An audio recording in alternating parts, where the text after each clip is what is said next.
Hi guys, welcome back to my channel.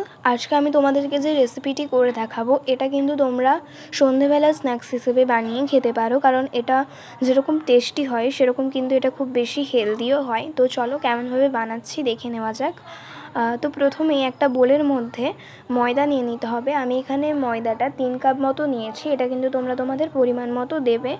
আর তার উপর দিতে হবে একটু পেঁয়াজ কুচি, আর টমেটো কুচি, গাজর কুচি, আর লঙ্কার কুচি।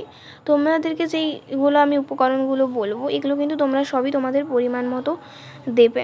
এখানে আমি আমার পরিমাণ মতো দিয়েছি। আর দিতে হবে একটা গোটা ডিম, দিয়ে এরপর একটু নুন অ্যাড করতে হবে, নুনটাও কিন্তু পরিমাণ মতো দেবে। আর তারপর ভাজা মশলা অ্যাড করতে হবে। তারপর এই সবগুলোকে জল দিয়ে ভালো করে গুলিয়ে নিতে হবে। আর জলটা আমার মনে হয় একবারে না দেওয়াই ভালো, কারণ এইটা যেটা বানাচ্ছি ব্যাটারটা কিন্তু খুব ঘনও রাখা যাবে না, খুব পাতলাও রাখা যাবে না। সেই জন্য আমার মনে হয় একবারে পুরো জলটা না ঢেলে যদি তোমরা একটু একটু করে জল দিয়ে ব্যাটারটা তৈরি করো, আমার মনে হয় পারফেক্ট ব্যাটারটা তৈরি হবে। এরপর একটু মাঝখানে আমি হলুদ গুঁড়োও অ্যাড করেছি।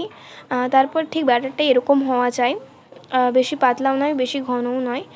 আর তারপর একটা প্যানের মধ্যে একটু তেল বুলিয়ে নিতে হবে। তেলটা গরম হয়ে এলে ওর উপর যেই ডিমের ময়দা আর ডিম দিয়ে যেই ব্যাটারটা আমরা বানিয়েছিলাম সেগুলো দিয়ে দিতে হবে। আর একটা গোল শেপ দিয়ে ভালো করে ভেজে নিতে হবে। তারপর এইভাবে কিন্তু প্রত্যেকটাই ভেজে নেব আমরা এরকম একইভাবে। আর তারপর সবগুলো ভাজা হয়ে গেলে একটা পাত্রে নামিয়ে নিতে হবে। তারপরে আমাদের কমপ্লিট হয়ে যাবে একটা সুন্দর সন্ধেবেলার স্ন্যাক্স। বা এটা তোমরা বাচ্চাদের টিফিনেও দিতে পারো, কারণ এটা খুবই হেলদি হয়। তো